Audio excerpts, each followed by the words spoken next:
Journal.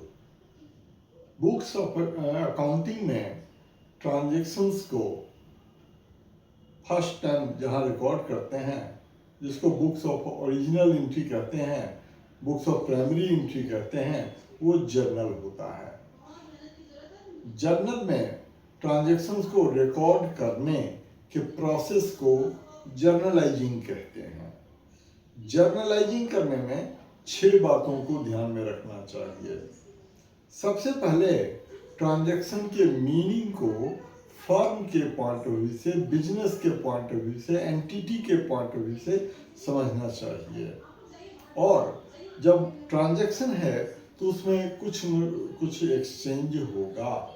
Exchange में कुछ action होगा, कुछ रिएक्शन होगा इन टर्म्स ऑफ मनी। तो कौन कौन से अकाउंट अफेक्टेड हैं उनको आइडेंटिफाई कर लेना चाहिए। ये सेकंड स्टेप हुआ।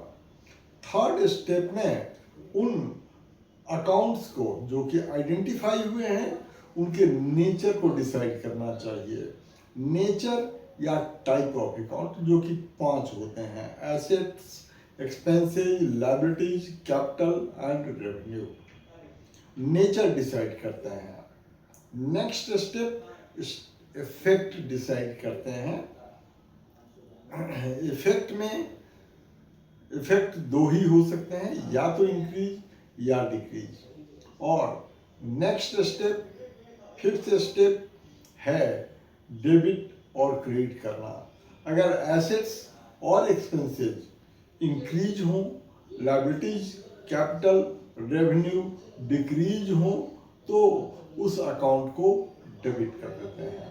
और अगर एसेट्स, एक्सपेंसेस डिक्रीज हो, लायबिलिटीज, कैपिटल और रेवेन्यू इंक्रीज हो तो उस अकाउंट को क्रेडिट कर देते हैं। अकॉर्डिंगली उनका अमाउंट रिकॉर्ड करते हैं। अब जर्नल के फॉर्मेट में भी 6 पॉइंट्स होते हैं। सबसे पहले डेट नोट करना चाहिए। डेट में भी पहले ईयर, फिर मंथ, फिर डेट, फिर पर्टिकुलर्स में जो अकाउंट डेबिट होता है उसे लिखना चाहिए। उसके नीचे, डेबिट के नीचे थोड़ा आगे बढ़ा करके टू का मतलब क्रेडिट, उस अकाउंट का नाम लिखना चाहिए और डेबिट और क्रेडिट के कॉलम में दोनों का अमाउंट लिख देना चाहिए। इसके बाद पर्टिकुलर्स के कॉलम में ये नरेशन लिखना चाहिए जो कि इस बात को एक्सप्लेन करता है कि क्यों एक पर्टिकुलर अकाउंट डेबिट हुआ है या दूसरा अकाउंट क्रेडिट हुआ है। इसे लिखकर पर्टिकुलर्स को अंडरलाइन कर देना चाहिए तो एक ट्रांजैक्शन कंप्लीट हो जाता है। जर्नलाइजिंग का एक ट्रांजैक्शन कंप्लीट हो जाता है।